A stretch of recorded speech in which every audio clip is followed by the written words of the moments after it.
Welcome to 365 Motivationals. If you're passionate about personal development, financial success, and unlocking your true potential, you're in the right place. Here at 365 Motivationals, we dive deep into the best motivational and self-help books that have stood the test of time to help you reach your goals. If you're new to the channel or a returning viewer, don't forget to like this video to support its reach. Leave a comment with your thoughts, and if you haven't already, subscribe to stay updated on all the new content. Let's grow and stay motivated together. Book Summary: How to Get What You Want by Orison Swett Marden. Orison Swett Marden's How to Get What You Want is a powerful guide to understanding the principles of success, fulfillment, and achieving your desires. Marden, a key figure in the New Thought movement, shares timeless wisdom on how anyone can shape their destiny through focus, determination, and the right mindset. Key ideas: desire as the foundation of achievement. Marden opens the book by emphasizing the importance of having a strong, burning desire to achieve your goals. Desire is the driving force behind all human achievements. According to Marden, nothing truly significant can be accomplished without first cultivating a deep, unwavering passion for it.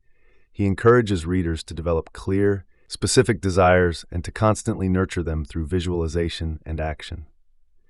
Belief in yourself. Marden highlights that self-belief is a cornerstone for getting what you want. Many people fail to achieve their dreams simply because they do not believe in their own potential. He argues that you must believe you are worthy of success and capable of achieving great things. This strong inner conviction propels you forward even in the face of obstacles and setbacks. If you can visualize success and trust in your ability to achieve it, the world around you will begin to align with your goals. Power of purpose. Purpose, Marden explains, is the magnetic force that pulls all your efforts in a single direction. He teaches that when you have a clear purpose in life, you're able to make decisions and take actions that consistently align with your long-term goals. Purpose gives meaning to your work and helps you stay focused even when distractions and temptations arise. With a strong sense of purpose, you become unstoppable in your pursuit of success. Persistence and patience.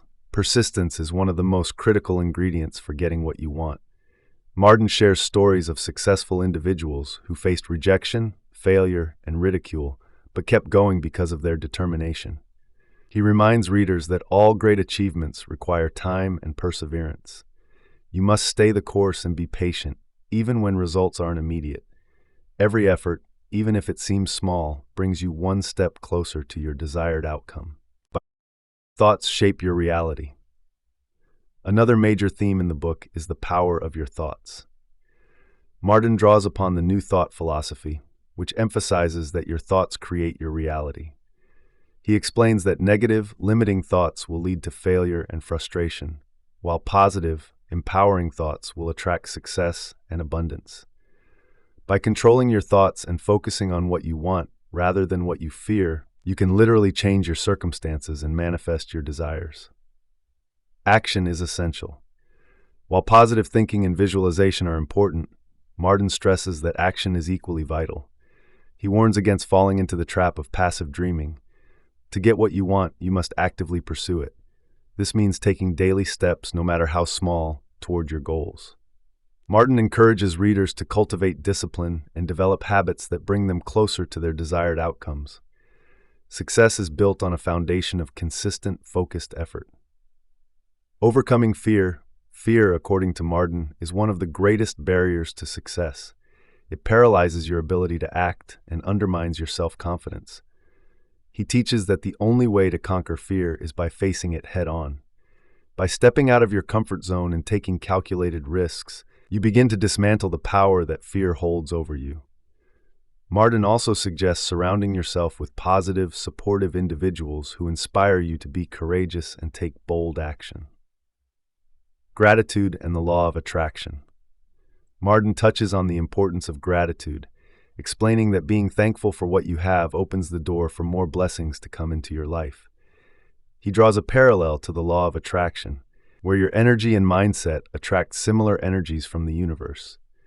By focusing on abundance, success, and positivity, and expressing genuine gratitude, you attract more of the same. Gratitude also keeps you grounded and appreciative of your journey. Leveraging the power of the subconscious mind. In the final sections of the book, Marden talks about the subconscious mind as a powerful tool for achieving your desires. He explains that the subconscious is constantly at work, shaping your reality based on your dominant thoughts and beliefs. By feeding it positive affirmations and focusing on your goals, you can program your subconscious to help you succeed.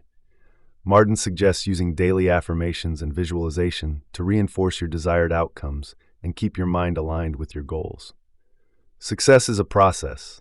Finally, Marden reminds readers that success is not a destination, but a journey. It's a continuous process of growth, learning, and self-improvement. The pursuit of your desires will require adaptation, resilience, and a willingness to evolve. Marden encourages readers to view challenges as opportunities for growth and to always seek ways to better themselves. By following these principles outlined by Orison Swett Marden, you can begin to transform your life and truly get what you want. His teachings inspire confidence, action, and the belief that anyone can shape their destiny through focus, determination, and faith. If you found this summary helpful and inspiring, don't forget to like this video to help it reach more people. Leave a comment with your thoughts or experiences. And most importantly, subscribe to 365 Motivationals for more insightful content. Stay motivated and keep striving for your best life. How to Get What You Want by Orison Swett Marden, read by Derek. Chapter 1. Something Touched Him. The most valuable thing which ever comes into a life is that experience, that book, that sermon, that person, that incident, that emergency, that accident, that catastrophe, that something which touches the springs of a man's inner nature and flings open the doors of his great within, revealing its hidden resources. A cub lion, as the fable runs, was one day playing alone in the forest while his mother slept. As the different objects attracted his attention, the cub thought he would explore a bit and see what the great world beyond his home was like. Before he realized it, he had wandered so far that he could not find his way back. He was lost. Very much frightened, the cub ran frantically in every direction, calling piteously for his mother, but no mother responded. Weary with his wanderings, he did not know what to do, when a sheep, whose offspring had been taken from her, hearing his pitiful cries, made friends with the lost cub and adopted him. The sheep became very fond of her foundling, which in a short while grew so much larger than herself that at times she was almost afraid of it. Often, too, she would detect a strange, far-off look in its eyes, which she could not understand. The foster mother and her adopted lived very happily together, until one day a magnificent lion appeared, sharply outlined against the sky, on the top of an opposite hill. He shook his tawny mane and uttered a terrific roar, which echoed through the hills. The sheep mother stood trembling, paralyzed with fear.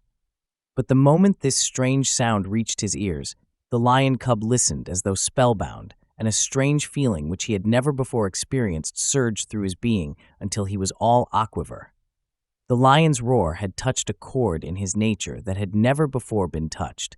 It aroused a new force within him which he had never felt before. New desires, a strange new consciousness of power possessed him. A new nature stirred in him, and instinctively, without a thought of what he was doing, he answered the lion's call with a corresponding roar.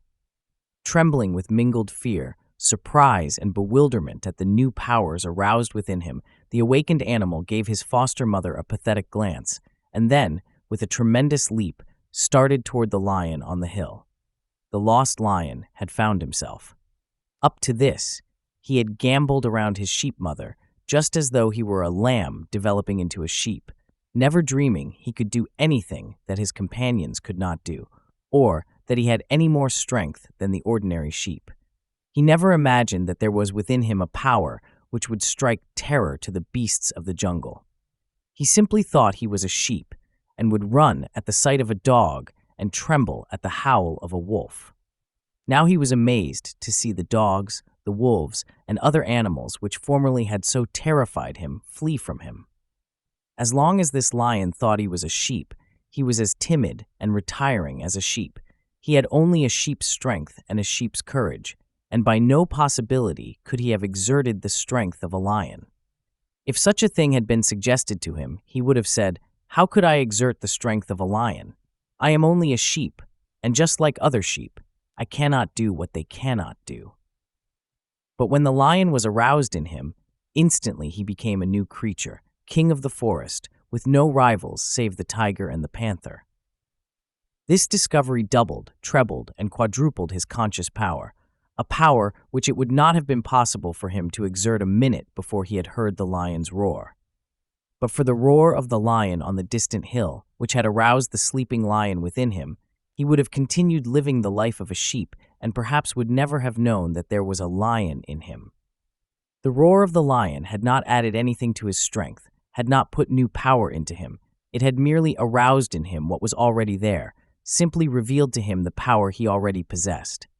Never again, after such a startling discovery, could this young animal be satisfied to live a sheep's life. A lion's life, a lion's liberty, a lion's power, the jungle thereafter for him. There is in every normal human being a sleeping lion. It is just a question of arousing it, just a question of something happening that will awaken us, stir the depths of our being, and arouse the sleeping power within us. Just as the young lion, after it had once discovered that it was a lion, would never again be satisfied to live the life of a sheep, when we discover that we are more than mere clay, when we at last become conscious that we are more than human, that we are gods in the making, we shall never again be satisfied to live the life of common clods of earth. We shall feel a new sense of power welling up within us, a power which we never before dreamed we possessed, and never be quite the same again. Never again be content with low-flying ideals, with a cheap success. Ever after, we will aspire. We will look up, struggle up, and onto higher and ever higher planes. Phillips Brooks used to say that after a man has once discovered that he has been living but a half-life, the other half will haunt him until he releases it, and he never again will be content to live a half-life. When one becomes conscious that the reality of him, the truth of his being, is God, that he is indissolubly connected with omnipotent power, he feels the thrill of divine force surging through every atom of his being, and he can never doubt his divinity or his possibilities again. He can never again be timid, weak, hesitating, or fearful. He rests serenely conscious that he is in close touch, in vital union with the infinite. He feels omnipotent power pulsating through his very being. He feels the omnipotent arm sustaining, upholding him, and he knows that his mission on earth is divinely planned and divinely protected. Many a poor child has grown up in the slums believing that he was like all the other children in his neighborhood, that there was no special future for him, nothing distinctive, nothing out of the dead level of his monotonous environment. But something unexpectedly happens, some emergency, some catastrophe, something which makes a tremendous call upon the great within of himself, and he is suddenly surprised to discover that he is different altogether from those about him. Something has touched him, something in him has been aroused, something which shows him that he has a tremendous latent power which he did not before know he possessed. And he unhesitatingly answers the call. He goes out into the great world and is never again satisfied with a cheap success, never again satisfied with his old nature or content with his old environment. There are men and women who have won distinction in every field who would not believe that there was such a possibility for them until they had actually proved it. 25 years ago, for instance, you could not have persuaded Charles M. Schwab that he was the man later years have proved him to be. If 25 years ago anyone had given a picture of himself as he is today, had declared that he would be such a man, he would have ridiculed the idea. He would have said, "Such a thing is absurd. I am not such a man. This is the picture of a giant. I am no giant, nor genius. I am just an ordinary, hard-working man." But Mr. Schwab has not even yet fully found himself. He has not discovered all the man that it is possible to develop, or anything like it. He has only brought out part of the giant in him. Emergency may sometime call out the rest, the bigger giant. There are plenty of young men and young women in our great industrial institutions today who could not be made to believe that perhaps in a single year they will be filling positions of great responsibility and power, and yet the possibility is there. The future great general, the successful executive, is slumbering in the soldier in the ranks, in the clerk today. Many a future superintendent, many a manager is today filling the humble position of office boy, errand boy, or waiter in a restaurant or hotel. Every discovery of new powers, new assets in yourself, stimulates you tremendously to new efforts, to new endeavor. We have all seen instances where an ordinary clerk with seemingly ordinary ability has suddenly been promoted, and the stimulus, the tonic of advancement, the new hope of further success that has prodded him, has often added 25 or 50% to his ability by uncovering new resources, new and before undreamed of powers. He was not conscious of what was in him until the opportunity came, until the motive uncovered, unlocked, and liberated his before undreamed of resources. In the present World War, thousands of young men who did not think they had much courage, perhaps even believed they would be cowards in battle, have been whirled into the armies by the excitement, the hypnotism, the daring of their associates, and have found that the bigger man in them responded to the call, and that when it came, they did not hesitate bravely to face the enemy's shells, the enemy's guns. Many youths have joined the army who were not thought much of at home, who were called stupid and dull and ne'er-do-wells, blockheads, by their parents and teachers. But when they got into the army, they found they had courage, grit, determination, daring, stick-to-it-iveness. The experience of a multitude of men who have realized an infinitely bigger man in themselves than they ever imagined was there, ought to teach us that in every human being, no matter how successful he may be, there are still enormous undiscovered possibilities. It is the man you are capable of making, not the man you have become, that is most important to you. You cannot afford to carry this enormous asset to your grave unused. As a businessman, you would not think of having a lot of idle capital in the bank, drawing no interest, uninvested, unused. Do you realize that this is exactly what you are doing with yourself?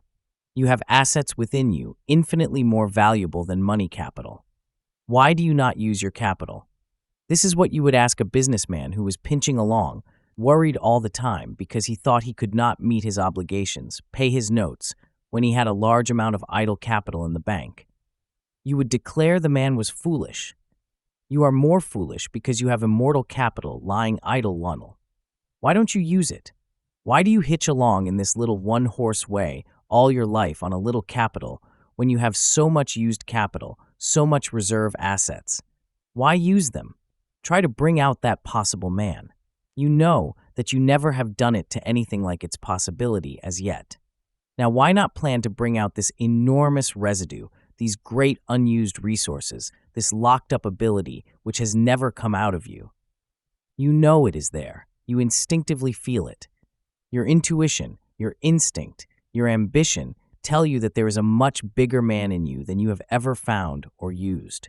Why don't you use him? Why don't you get at him? Why don't you call him out? Why don't you stir him up? Why don't you get the spark to this giant powder within you and explode it? The finding of the larger possibilities of man, the unused part, the undiscovered part, is the function of the new philosophy. It may be covered under all sorts of debris: doubt, lack of self-confidence, timidity, fear, worry, uncertainty, anxiety, hatred, jealousy, revenge, envy, selfishness. These may all be neutralized by right thinking. How often it happens that men who have long been down and out, who have been considered nobodies, good-for-nothings, not well-balanced, have changed suddenly, as though touched by a magic wand, and have quickly become men of power, inspirers, helpers of others. Something happened that quickened their spirit, and from miserable liabilities, they have suddenly been converted into valuable assets to their community. John B. Goff was an intemperate nobody. All at once, apparently by accident, he was converted. Something touched Goff, and from being a slave of the bottle, he became its master. From a miserable example, he was transformed into a tremendous, uplifting, and inspiring force in the community. Before he came to himself, he was dragging men down. After he responded to the call of the divinity within, he was leading hundreds and thousands of men to take the pledge, to lead cleaner and nobler lives. When a poor youth working as scullion in a kitchen in Italy first got a glimpse of a great painting, the sight aroused something within him which he had never before felt. It revealed a new artistic impulse, and he exclaimed, "I, too, am a painter." Following this inward call, he got a chance to work in the studio of a famous artist, and finally became a greater artist than the painter of the picture which had inspired him. How many men who had been a positive menace to society, all at once, have turned about and become inspired leaders? Something touched them, awakened the God within, and they turned their faces from darkness to light, from the lower to the higher, and accomplished grand things. It may have been an inspiring book, a lecture, or a flash of divine illumination that gave them a glimpse of themselves. But whatever it was, it started them on the right road, turned them from ugliness to beauty, from wrong to right, from enemies of society to great benefactors. The transformation of Saul, the persecutor, into Paul, the great apostle of the Gentiles, is one of the grandest instances of self-revelation through a flash of divine illumination. What a revolution would be effected in the whole race if this something which touched Saul on his way to Damascus, when suddenly there shined round about him a light from heaven, could touch all the human beings who are going wrong, the nobodies, the down-and-outs, the discouraged, the despondent, those who have fallen by the wayside. What a leap toward the millennium the race would take if all these dead souls could be awakened and made anew by this mysterious something which made the vengeful persecutor of Christians the greatest of the teachers of Christianity. If this divine spark, which enkindles a new fire in human hearts, makes men out of beasts and good citizens out of hobos, drunkards, and criminals, could be ignited in the breasts of all, despair and misery would vanish from the earth. When one has once discovered or uncovered a bit of his divine pattern, when enough light is thrown upon it to enable him to see the divine, immortal plan foreshadowed in his nature, he will never be content until he uncovers the rest of the pattern. And no one can do this by living a coarse, low, sensual life. Such a life puts a film seeing the ideals and dims the spiritual vision. The world has a right to expect those who have even partly discovered themselves, who have become conscious of their divine origin, to hold up their heads, to do their work a little better, to be a little more dead in earnest, to live on a higher plane, to set a little better example in general than those who have not yet tasted of their hidden power. The world needs great inspirers more than it needs great lawyers, physicians, clergymen, or statesmen. It needs the Lincolns more than it needs railroad magnates, steel magnates, great financiers, or great merchants. When the consciousness of his heredity touched the lion cub, when his inheritance of strength, of terrific power, was revealed to him, he turned his back forever on the old life. Never again could he return to the sheepfold. Never again could he be satisfied with his sheep nature, with the half-life he had been living. From the moment he realized he was a lion, there was no more sheepfold for him. Freedom, the great open world, the jungle, the forest for him, for he felt his kingship, his power over all the things that had so terrified him in the past. When a man has once proven beyond question that he has great latent power, vast possibilities which had never before been called out, it would be impossible that he should ever again be satisfied with the half-life he had been living. His whole newly discovered nature would revolt against a return to the lower plane on which his weaker, lesser self had lived. You perhaps were reared under conditions which have kept you ignorant of your own possibilities until something has happened to throw a new light upon your real nature. Then you discovered that you were not the tame, timid sheep that you had always thought you were, until that something happened which has revealed the lion in you. Perhaps you have been wandering all your past life, living in the shepherd's folds in the churches, perhaps never dreaming that you were not a sheep, that you did not belong to that particular shepherd's fold. Yet you may have had an instinctive feeling that there was something in you which did not respond to the sheep call, that there was a something within you which did not fit your environment, which did not belong to the conditions in which you found yourself. You may have been conscious that there was something in you which never responded to the call which appealed to those about you. You may have been reared in the old thought, in the orthodox faith of your ancestors, and yet have felt all the time you did not belong there. But you remained in that faith simply because nothing else that would seem better to answer your call presented itself. When perhaps by accident or out of curiosity, you may have wandered into a Christian Science or a New Thought meeting, and there for the first time have heard the voice which answered to the call, the hungry yearning in your own nature. Then and there, you may have tasted another power, something which answered a higher call in your nature. And when you heard this answering voice, you knew that you were no longer a sheep, but a lion with a lion's strength. Thank you for watching this video on 365 Motivationals. I hope you found inspiration and valuable insights to apply in your own journey. If you enjoyed the content, don't forget to like the video. It helps with visibility and brings this message to more people. I'd love to hear your thoughts, so please leave a comment below and share how you plan to use what you've learned today.